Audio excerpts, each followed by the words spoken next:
sepulcro está vazio. O sepulcro está vazio. Domingo de Páscoa é para reafirmar isso.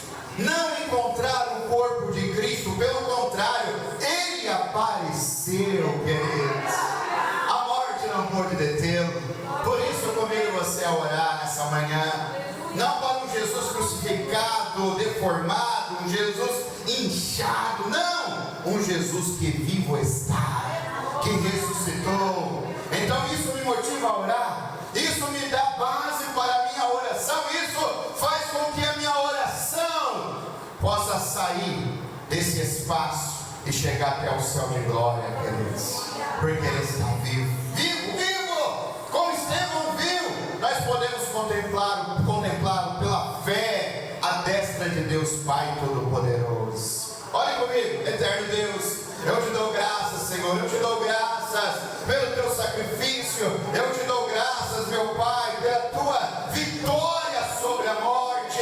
Obrigado, Deus, obrigado, porque o Senhor nos amou primeiro. Obrigado pelo teu sacrifício, obrigado, ó Pai, porque o Senhor não considera o meu passado, o Senhor não olha para o meu pecado mais. Já foi feito um único sacrifício, um suficiente sacrifício para a remissão de nossos pecados. Ah, Senhor, nessa manhã eu te dou graças por tudo, ó Pai. Eu te dou graças, ó Deus, pelo fôlego da vida, pelo dom da vida. Obrigado, meu Deus, por essa oportunidade. Obrigado, Senhor, por essa graça. Obrigado, meu Pai, porque o Senhor nos amou primeiro. O Senhor nos amou antes da fundação deste mundo. O Senhor traçou um plano perfeito. Por isso eu te louvo, eu te agradeço, eu bendigo o teu nome, eu te exalto na beleza da tua santidade, em o nome de Jesus. Amém e amém. Aplauda o Senhor, querido, porque Ele está vivo, vivo para todo sempre. Aleluia.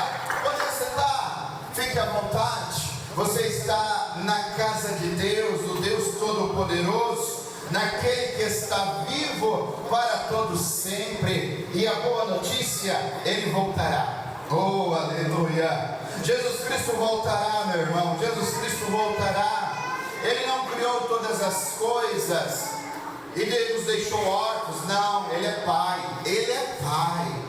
Essa questão de orfandade no reino dos céus não existe. Ele é um Deus presente, Ele é Deus conosco. Olha, eu estou enviando o Emmanuel. E o que significa? Deus presente, Deus com você, Deus conosco. Aleluia. Essa presença nos acompanha até o arrebatamento, porque depois nós o veremos face a face, queridos. Você tem ideia do que é isso? Ver Jesus face a face, contemplar a glória de Deus, estar na presença de Deus todos os dias. E aí nós vamos compreender o que Adão e Eva sentiam, e na viração do dia via Deus, olha isso, se relacionar, conversar, vinha Deus falar com Adão. Nós o veremos face a face, queridos. Chegará esse momento. Isso é promessa de Deus Pai Todo-Poderoso. Mas para Ele cumprir essa promessa, foi necessário um Calvário. Repita comigo, foi necessário a cruz. E aí nós temos uma proposta indecente. Você quer ver uma coisa? Abramos nossa Bíblia, Mateus capítulo 27. O tema da minha mensagem nessa manhã é uma proposta indecente. Mateus 27, a partir do versos 35 a 44. Nós temos esse registro, o registro dessa proposta indecente, feito por dois grupos. Um grupo, vamos chamar de iletrados. O povo não tinha acesso à educação, à formação teológica, não eram rabinos, não eram sacerdotes, era o povo simples, o povo trabalhador. E esse povo, na sua simplicidade, na sua ignorância, faz uma proposta para Cristo. Mas depois surge o povo letrado, depois surge o povo estudado, depois surge os rabinos, surge os sacerdotes, surge aqueles que estudaram a lei e fazem a mesma proposta. Veja bem, Depois de o crucificaram, né, NVT, por favor, dividiram as roupas dele, lançando sorte. Depois de pregá-lo na cruz, os soldados tiraram sorte para dividir as suas roupas. Então sentaram-se em redor e montaram guarda.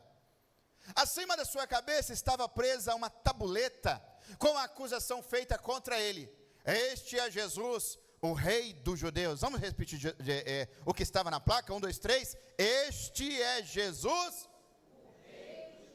O nosso Jesus é rei, rei de judeus, é o rei do meu coração, é o rei da minha casa, da minha vida. Ele é Senhor, ele é rei, ele continua sendo rei. Então a placa não estava mentindo.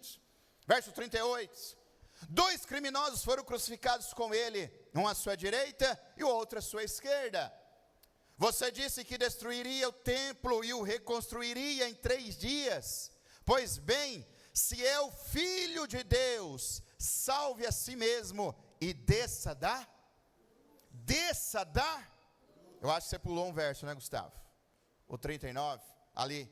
O povo que passava por ali, olha, preste atenção. O povo que passava por ali gritava insultos e sacudia a cabeça em sinal do quê?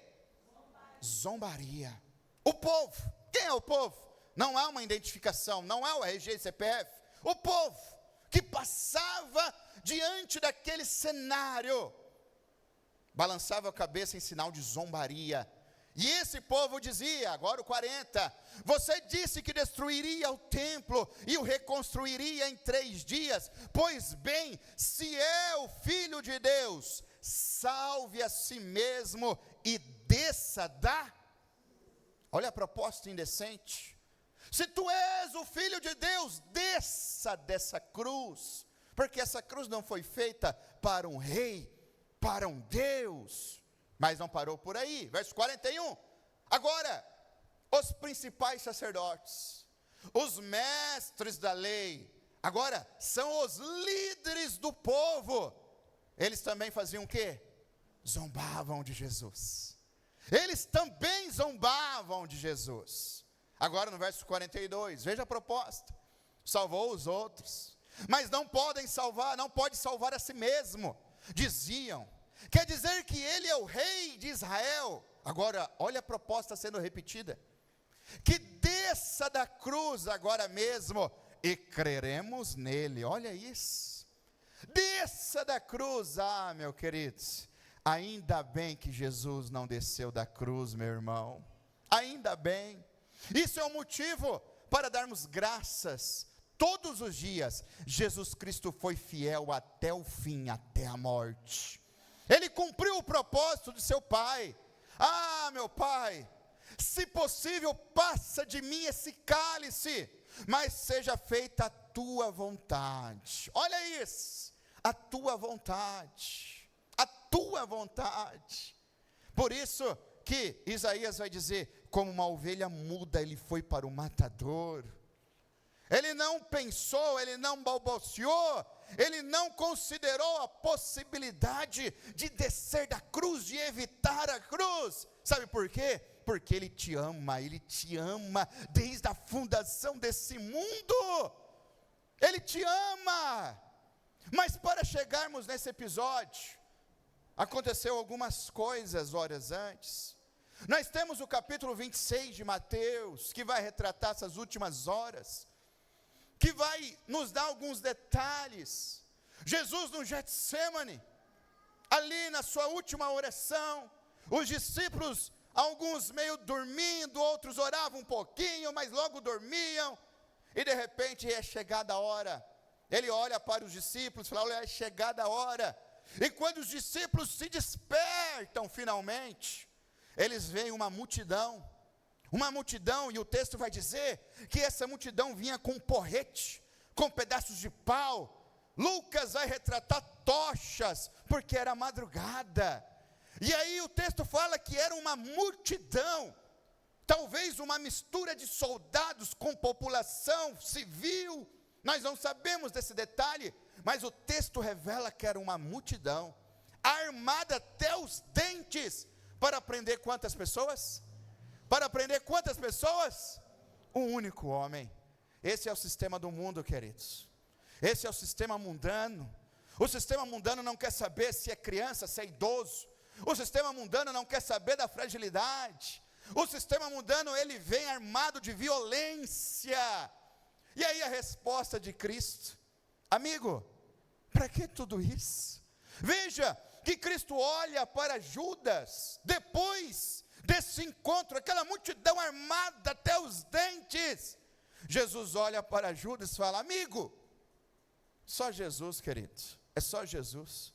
Jesus ainda até naquele momento estava olhando e oferecendo a salvação para Judas, queridos. Isso é só Cristo. Judas estava na última ceia, sentado à mesa, de repente sai correndo depois da revelação, para chamar então o pelotão. E aí quando o pelotão chega armado até os dentes, Jesus se dirige para ele e fala: amigo, você não é meu inimigo, você é meu amigo. Oh, queridos, isso é misericórdia de Jesus. Isso é amor de Jesus até o fim, até a cruz. Amigo, para que tudo isso?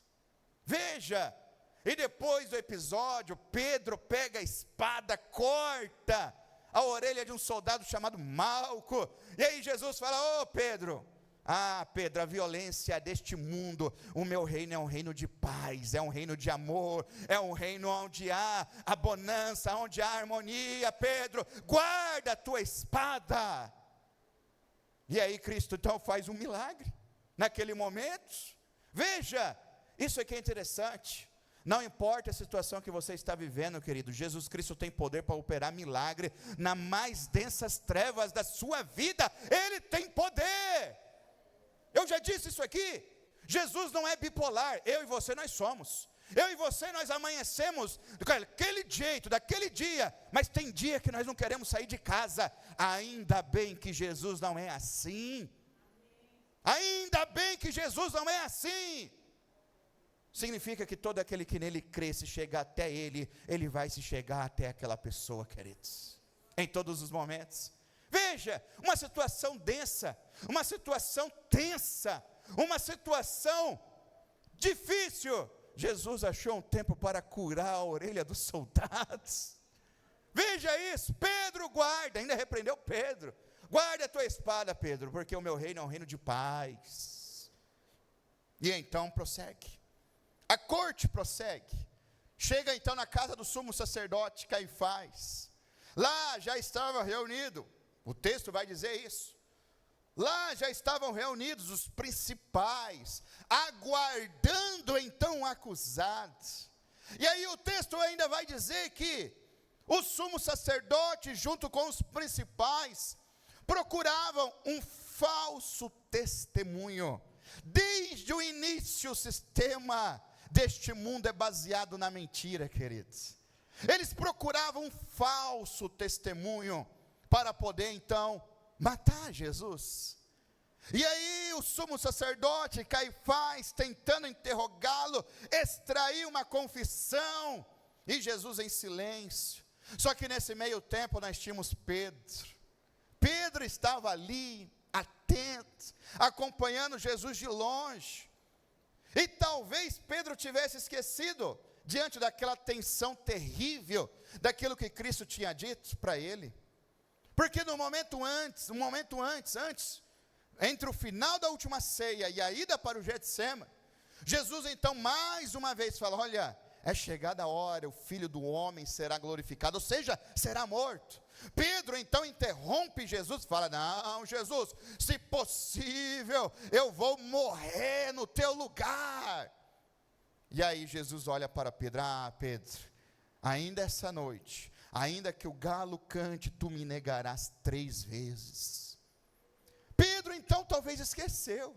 O momento foi tão tenso, armado com porretes, aquela multidão, decepa a orelha de Malco, a cura da orelha.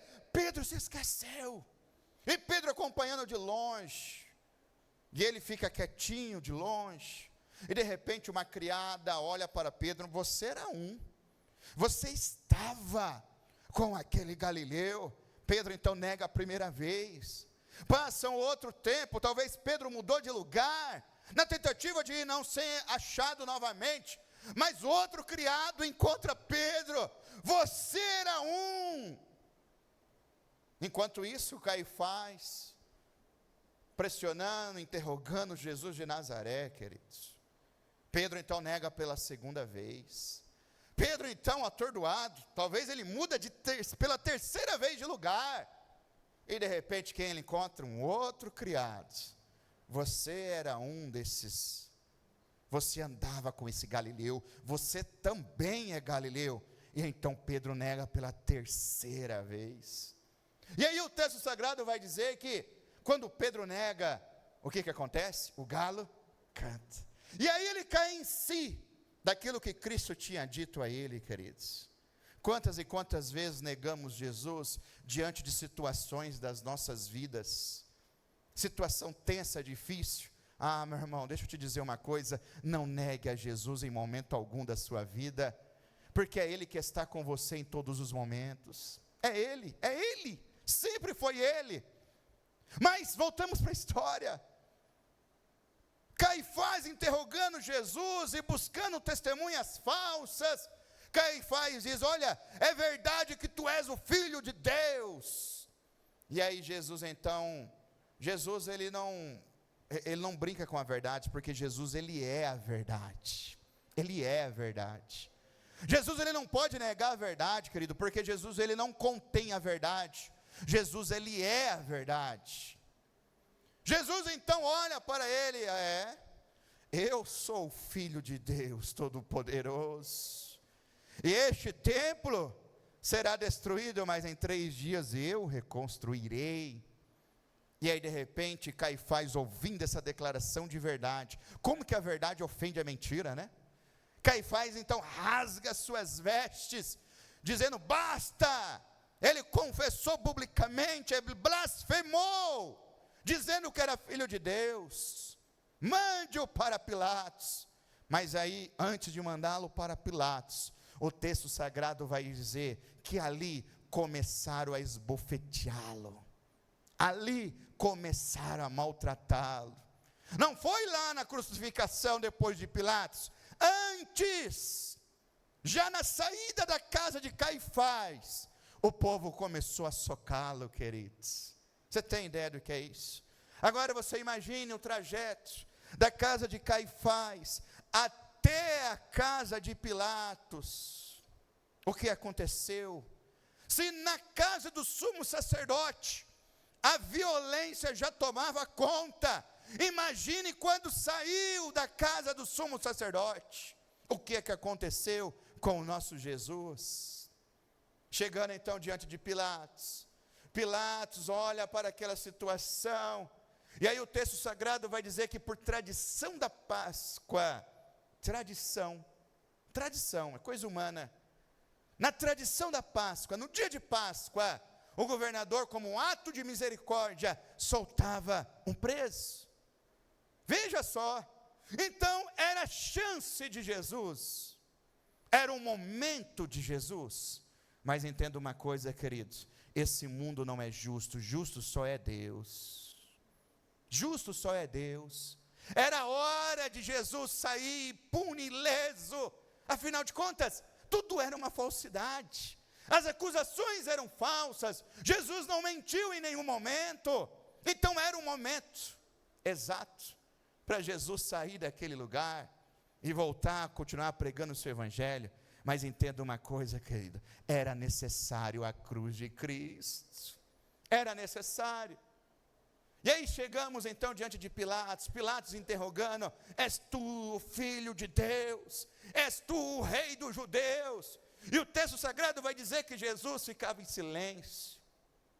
De repente, chega um recado para Pilatos, um recado de sua esposa. Olha isso, a participação das mulheres.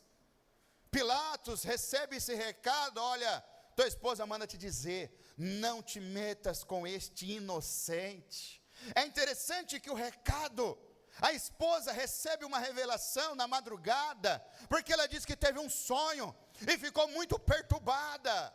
E ela diz: olha, não te metas com esse inocente.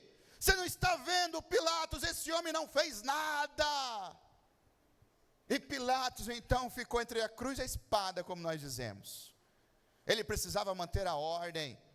Se a província não tivesse ordem, quem era morto era Pilatos. César não queria ser incomodado com nada. Pilatos então ficou. E aí ele lembrou: opa, mas hoje é Páscoa. Hoje é dia de soltar um preso. Então está resolvida a situação. Que nada, queridos. Entenda uma coisa: aonde não tem a presença de Deus, só tem confusão. Aonde não tem a presença de Deus, só tem anarquia. Pilatos aparece para aquela multidão, diante daquela multidão. E então Pilatos coloca a proposta, crendo que eles aceitariam a proposta de bom grado. Vejam, a quem vocês escolhem? Jesus ou Barrabás? Lembrando que Jesus acabou de curar a orelha de um soldado meu. E aí o texto sagrado vai dizer que os sacerdotes começou a passar entre a multidão, começou a oferecer dinheiro e pedindo para que o povo gritasse: Barrabás, Barrabás, Barrabás. Pilatos insistindo, vejam, escolham certo, façam a escolha certa, povo. E aí o texto sagrado vai dizer que a confusão aumentou. Veja bem, é sempre nesses momentos. Por isso que o pastor Josué Gonçalves vai dizer que quando os gritos começam, a inteligência acaba. E é uma verdade, e Satanás reina. Os versículos vai dizer que a confusão aumentou. E nesse momento, o nome de Barrabás soou mais alto. Pilatos então não teve outra alternativa para conter aquela confusão e salvar a sua cabeça e a cabeça da sua família. Ele pega uma bacia com água diante do povo e fala: olha, lava as mãos. E começa a dizer: olha, deste sangue eu não sou culpado. Vocês estão, é como se ele estivesse dizendo: vocês estão condenando o inocente. E aí qual foi a resposta do povo? Tem nada com isso não, Pilatos. Que o sangue dele seja derramado sobre nós e sobre os nossos, misericórdia, sobre os nossos filhos. Veja bem, o povo não sabia o que estava falando mais, possuído pela violência, possuído por um espírito maligno, possuído pela mentira, já estavam falando coisas que iriam refletir sobre as futuras gerações. Veja bem, e aí depois desse episódio, Pilatos então dá uma ordem: açoitem a Jesus e depois crucifiquem. Então solte Barrabás. Imagine essa situação, queridos. Depois que Pilatos sentencia o governador daquela província, o que nós temos? Nós temos os soldados. E aí o versículo vai dizer que a corte estava reunida. É interessante esse verso. Por quê? A crucificação era um ato comum. Era só mais uma crucificação. Podia pensar o mais simples daquela época, mas não era só mais uma, era a crucificação do Filho de Deus, queridos. Veja como a natureza humana, ela tem esse entendimento. A corte estava reunida para acompanhar aquele episódio. E aí quando você estuda a história, uma corte na época era composta de 600 homens. Veja bem, no mínimo 600 homens acompanhando aquele ato. E aí o texto sagrado continua discorrendo. Vai dizer que um soldado pegou uma capa vermelha, preste atenção. Uma capa vermelha. A população mais pobre não usava roupa de cores. Apenas a cor natural da seda era mais barata. Uma capa vermelha, uma capa azul, uma roupa com uma cor diferente da cor da fibra do algodão, era completamente impensável para 99% da população, devido ao seu alto custo. Mas aí um soldado pega uma capa vermelha, nós não temos a informação de quem era essa capa, te garanto de que não era de Jesus, não era da família de Jesus, poderia ser de um alto oficial, de um alto escalão daquela corte. Ele pega a capa vermelha e coloca sobre Jesus. Depois eles trançam uma coroa de espinhos e coloca a coroa de espinhos na cabeça de Jesus. Depois eles pegaram um caniço, um pedaço de pau, simbolizando uma haste, simbolizando um cetro, e colocaram na mão direita de Jesus. Mateus foi muito detalhista. Colocam na sua mão direita. Agora imagine a cena: Jesus com a capa vermelha, a cruz de espinhos, um cetro, um pedaço de madeira simbolizando um cetro de um rei. E aí, o que acontece? O texto vai dizer que a corte, aqueles 600 homens, em um sinal de zombaria, eles se curvam dizendo: salve o rei Jesus. Mas um sinal de zombaria, queridos. Mas não parou por aí.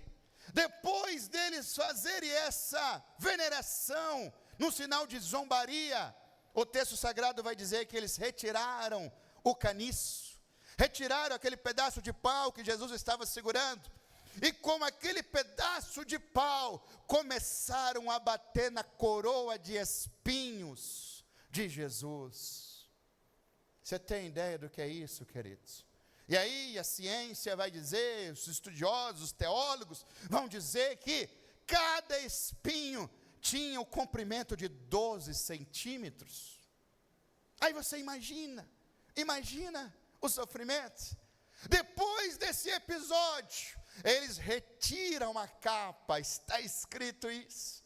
Eles retiram a capa, talvez devolvam para o dono, e levem Jesus para o chicoteamento, porque antes da crucificação, a sentença foi muito clara, precisava haver o chicote. E aí vocês já sabem, chicotes com pedaços de osso em suas pontas, filamentos aonde terminam em pedaços de ossos, batendo nas costas de Jesus, 40 menos 1, ou seja, isso é a lei dos judeus. Judeus não poderiam dar pena capital, que era a morte. O Império Romano tomou para si essa prerrogativa, mas o chicote ainda estava na jurisdição judaica. Por isso que Pilatos, na tentativa de agradar a todos, ele deu as duas sentenças. Ele tanto autorizou o chicoteamento para que os judeus se contentassem, e também aplicou a pena capital para que os romanos se contentassem.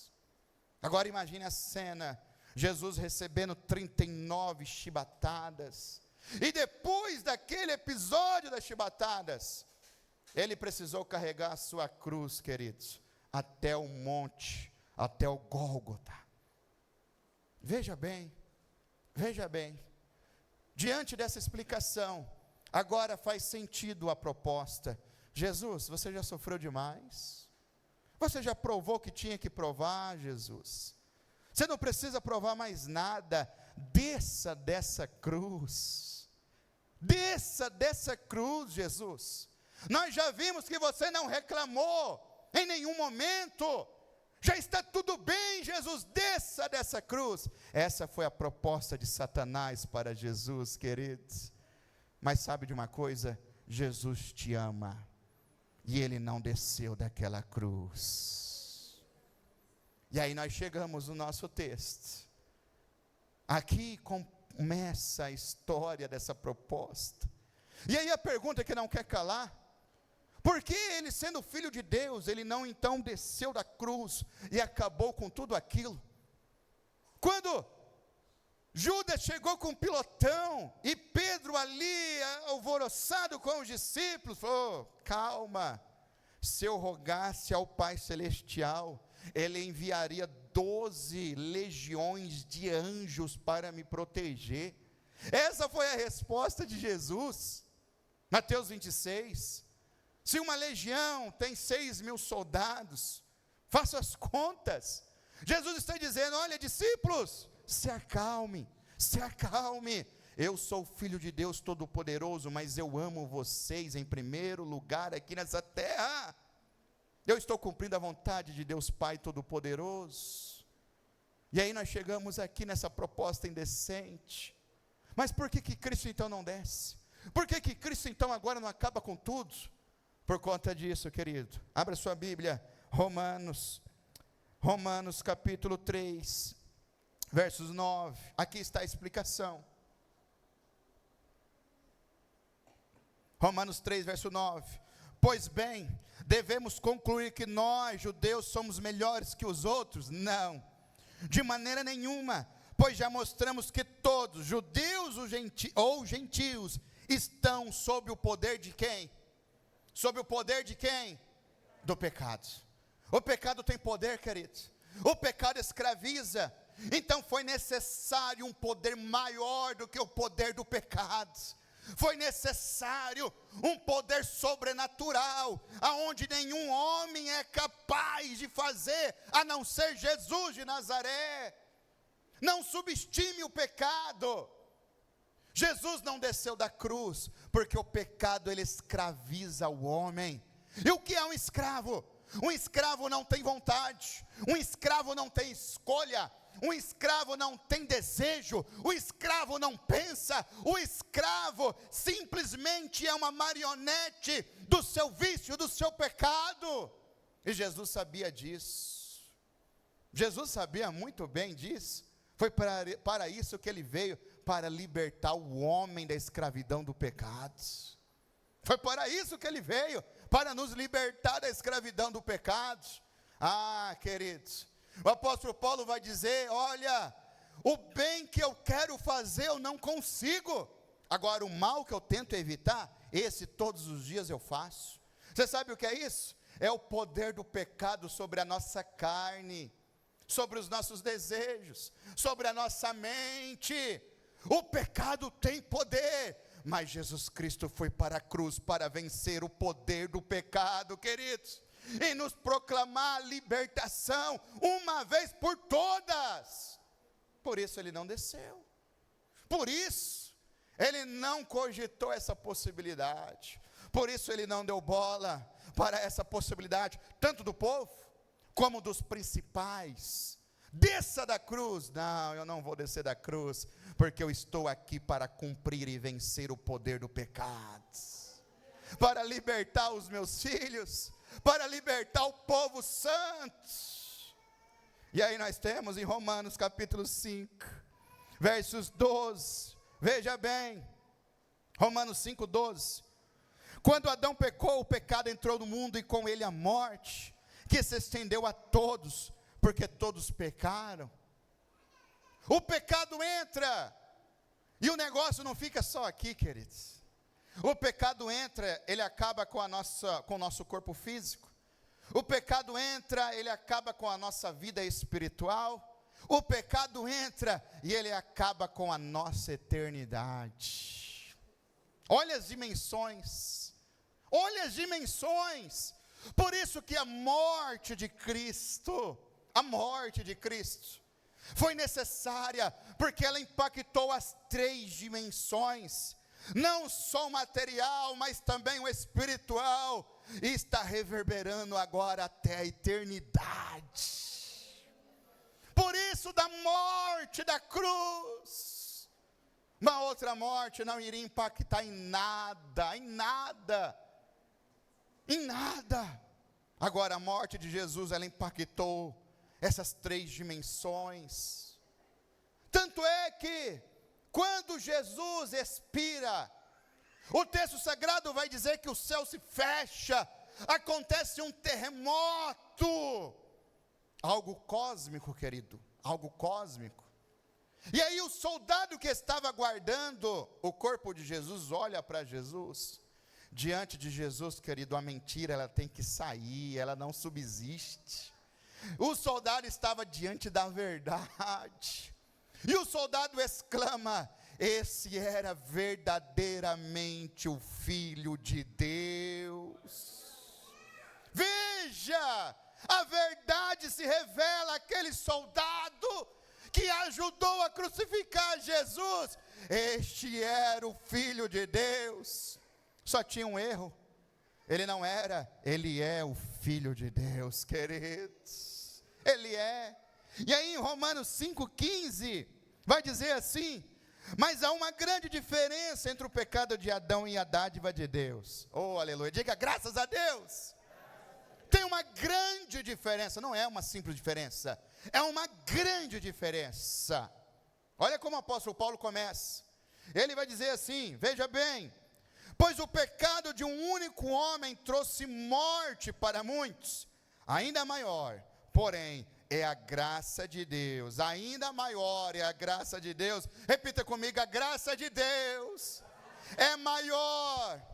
Diga: o amor de Deus é maior. Oh, queridos, é isso que o apóstolo Paulo está dizendo. Veja, ainda maior, porém, é a graça de Deus e sua dádiva, que veio sobre muitos, não sobre todos. Não sobre todos, entenda isso. Nem todos são filhos de Deus, queridos. Nem todos são escolhidos. Infelizmente, não há essa possibilidade na Bíblia. Veja, o texto é muito claro. Essa dádiva veio sobre muitos, por meio de um único homem, chamado Jesus Cristo. Mas que dádiva é essa? Que presente é esse? É a salvação da minha alma e da tua alma, queridos. A salvação, a salvação. Mas por quê? Porque eu e você, nós não aguentaríamos fazer aquela via crucis. Eu e você, nós não aguentaríamos aquela humilhação, aquela zombaria. Eu e você, nós não aguentaríamos aquela cruz de espinhos. Eu e você, nós não aguentaríamos o soco, não aguentaríamos o chicote. Por isso Jesus foi no meu lugar e no teu lugar. Entenda isso. Mas a boa notícia é que o túmulo está vazio. Aleluia! Tem um pregador já falecido, da década de 40, 50, não lembro. Ele vai dizer no seu sermão, o sermão era escrito na maioria das vezes. E ele disse algo, olha, por algumas horas Satanás pensou que venceu. Na sexta-feira, quando Cristo expirou, Satanás fez uma festa no inferno, dizendo: nós vencemos. Aquele que foi prometido lá no Éden, que pisaria a nossa cabeça, nós vencemos. Mal sabia ele que o domingo estava chegando. Oh, aleluia! Essa é a nossa esperança, queridos. É a esperança da sua alma, a esperança da minha alma. Por isso que nós podemos crer no amanhã, como foi dito aqui. Por isso que nós podemos cantar e crer e acreditar e ver pela fé que existe o amanhã para mim, para você, porque Jesus está vivo. Por isso, ninguém encontrou o corpo de Jesus e nem vai encontrar, porque Ele mesmo apareceu glorificado. Ele mesmo apareceu. E não foi negócio rapidinho, alguns minutos, porque tinha outro compromisso.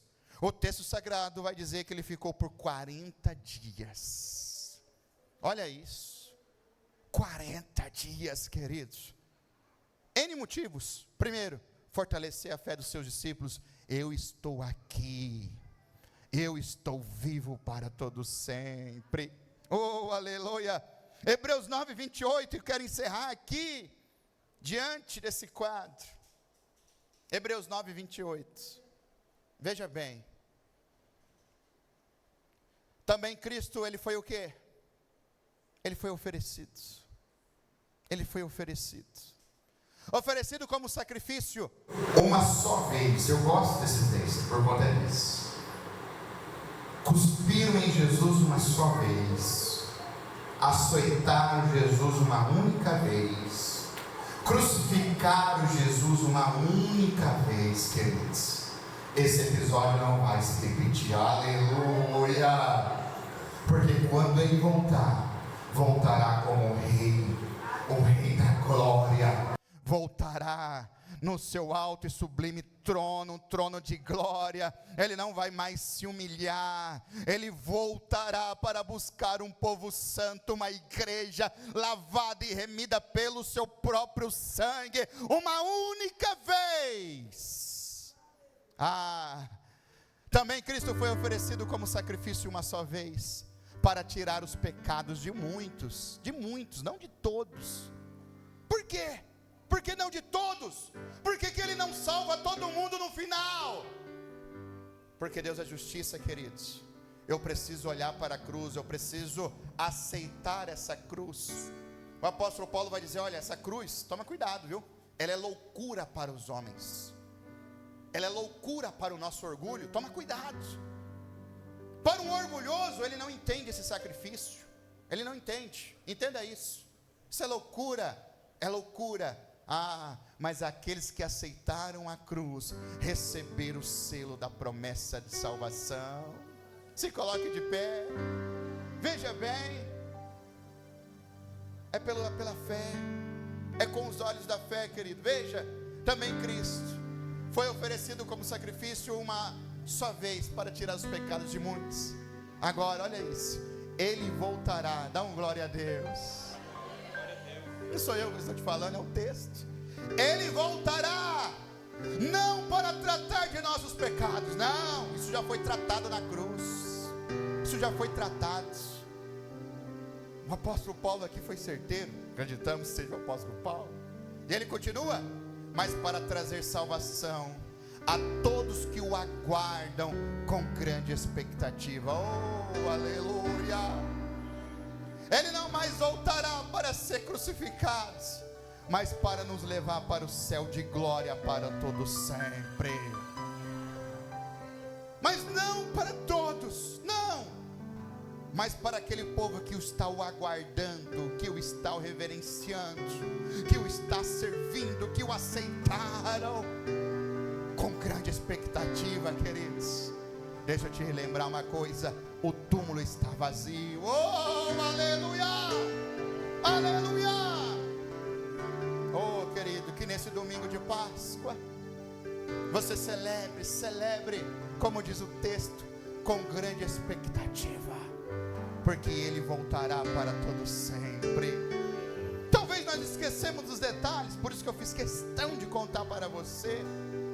Tantos anos na igreja, a gente deixa passar os detalhes, mas é os detalhes que vai revelar a intensidade do tamanho desse amor, do tamanho dessa misericórdia, do tamanho dessa fidelidade.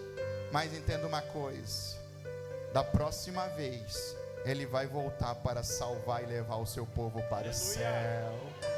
Nós não vamos mais passar por isso, ele não vai mais sofrer, não, nós estaremos com ele no céu de glória, queridos, para todo sempre. Curva a sua cabeça agora, fale com esse Jesus agora, fale, quanto tempo você não fala com ele? Quanto tempo você não tem um particular com ele? Quanto tempo você não pede perdão para ele? Quanto tempo você não diz a ele que o ama, porque ele te amou primeiro, queridos? Antes da fundação do mundo, o plano perfeito já estava traçado, já estava rascunhado e decretado. O meu filho pisará a cabeça da serpente para salvar, para libertar um povo que está sendo escravizado pelo pecado. Meu Deus, eu oro com a tua igreja nesse momento. Eu oro celebrando, ó Deus, que o Senhor voltará. Meu Pai, eu oro com a tua igreja nesse momento, pedindo que o Senhor invada o nosso coração, invada a nossa mente, perdoe os nossos pecados e salve as nossas almas. Espírito Santo, eu te agradeço pela vitória, eu te agradeço pelo teu amor, eu te agradeço pela tua fidelidade. O Senhor nos amou primeiro. Adoremos a esse Deus.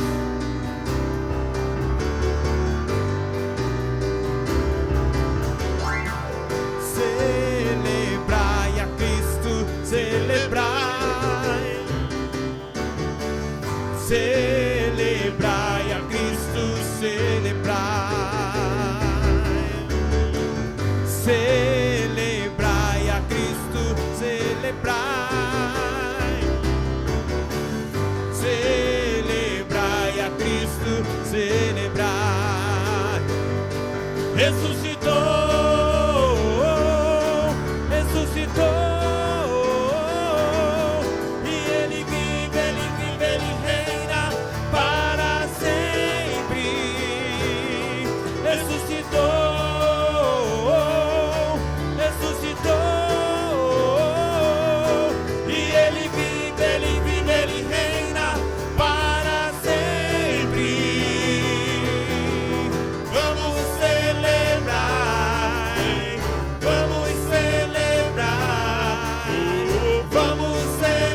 Celebrai a Cristo, celebrai.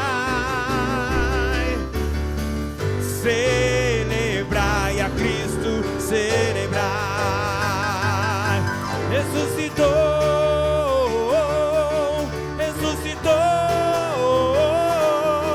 e Ele vive, Ele reina para sempre.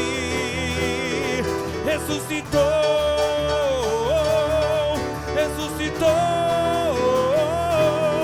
e Ele vive, Ele reina para sempre. Vamos celebrar, vamos celebrar, vamos celebrar, oh, vamos celebrar.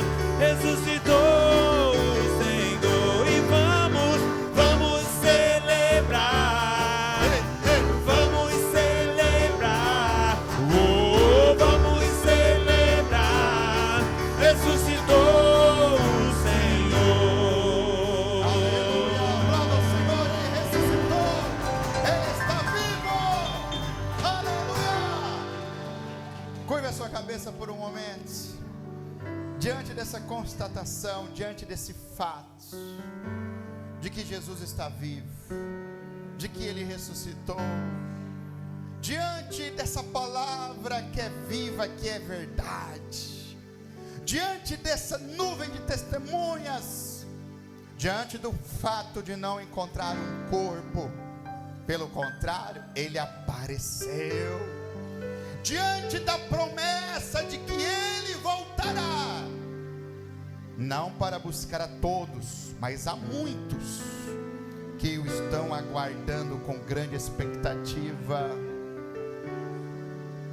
Eu quero saber se há alguém que deseja entregar a sua vida para esse Jesus que cura, esse Jesus que ama, esse Jesus que nos transforma, esse Jesus que nos livra da escravidão do pecado. Talvez você já o aceitou em algum momento da sua vida, mas se desviou, indo para longe da sua presença.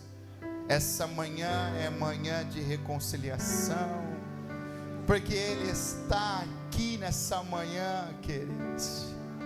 Se você está sentindo algo no seu coração, não é sexto, não é sétimo, não é oitavo sentido, é o Espírito Santo te tocando.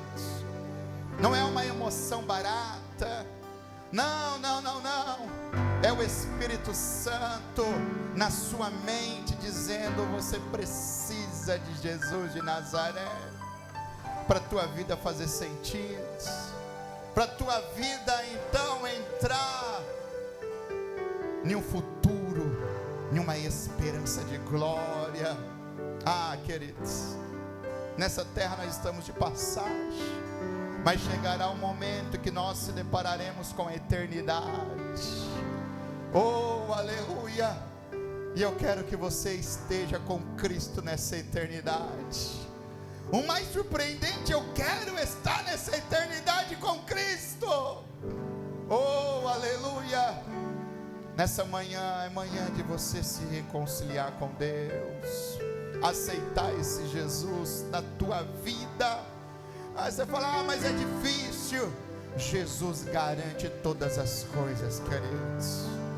É impossível para o homem, mas para Ele nada é impossível. Aleluia, aleluia. Se não há ninguém, eu quero fazer mais uma oração.